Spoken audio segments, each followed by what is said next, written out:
Welcome to the day 7 of the first week of the 52-week Bible hearing plan. Let's listen to Matthew Chapter 1 to 2. Matthew 1. A record of the genealogy of Jesus Christ, the son of David, the son of Abraham. Abraham was the father of Isaac, Isaac the father of Jacob, Jacob the father of Judah and his brothers, Judah the father of Perez and Zerah, whose mother was Tamar, Perez the father of Hezron, Hezron the father of Ram, Ram the father of Amminadab, Amminadab the father of Nahshon, Nahshon the father of Salmon, Salmon the father of Boaz, whose mother was Rahab, Boaz the father of Obed, whose mother was Ruth, Obed the father of Jesse, and Jesse the father of King David.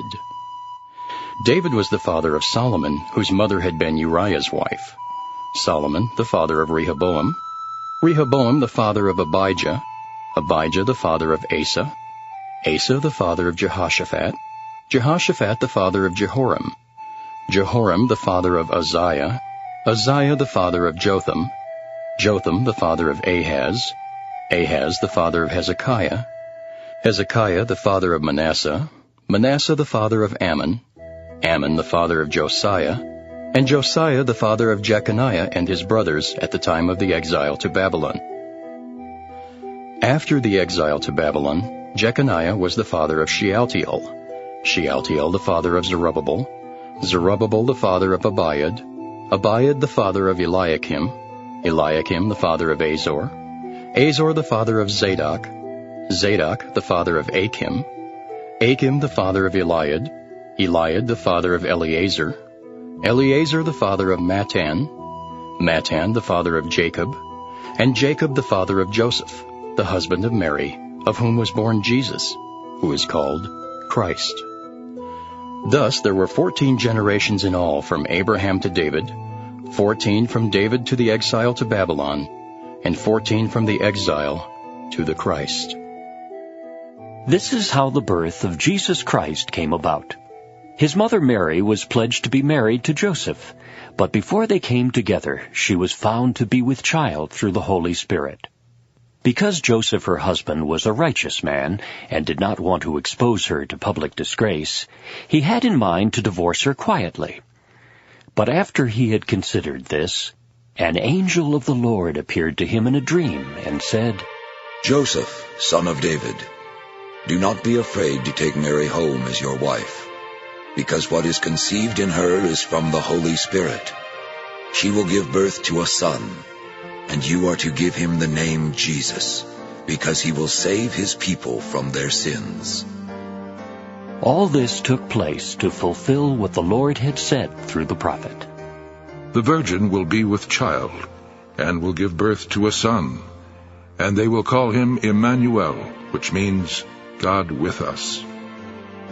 When Joseph woke up, he did what the angel of the Lord had commanded him, and took Mary home as his wife.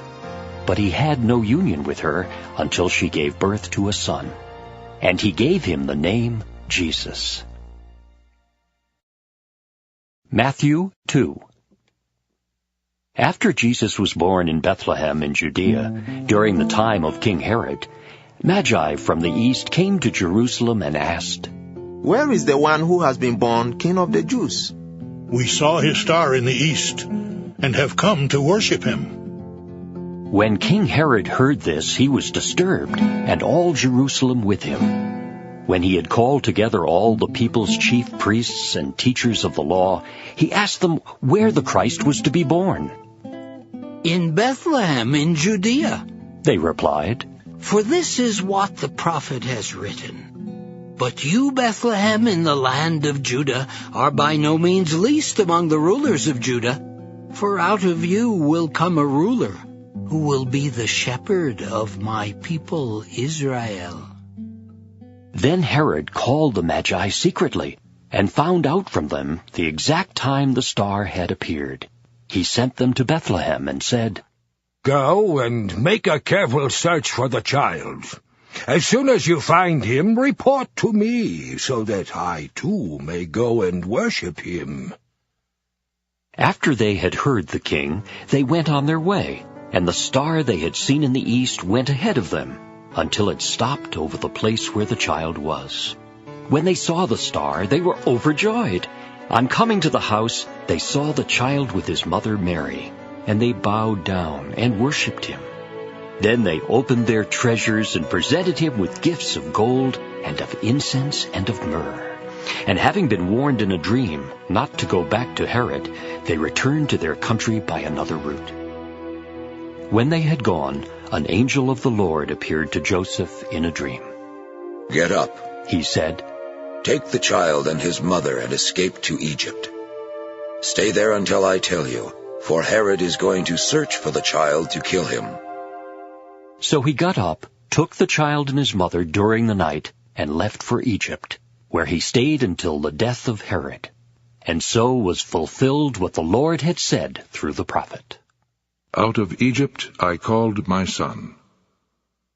When Herod realized that he had been outwitted by the Magi, he was furious, and he gave orders to kill all the boys in Bethlehem and its vicinity who were 2 years old and under, in accordance with the time he had learned from the Magi. Then what was said through the prophet Jeremiah was fulfilled.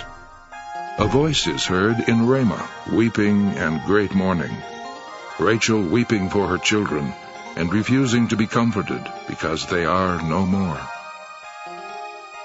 After Herod died, an angel of the Lord appeared in a dream to Joseph in Egypt and said, "Get up, take the child and his mother and go to the land of Israel. For those who were trying to take the child's life are dead." So he got up, took the child and his mother, and went to the land of Israel. But when he heard that Archelaus was reigning in Judea in place of his father Herod, he was afraid to go there. Having been warned in a dream, he withdrew to the district of Galilee, and he went and lived in a town called Nazareth. So was fulfilled what was said through the prophets. "He will be called a Nazarene,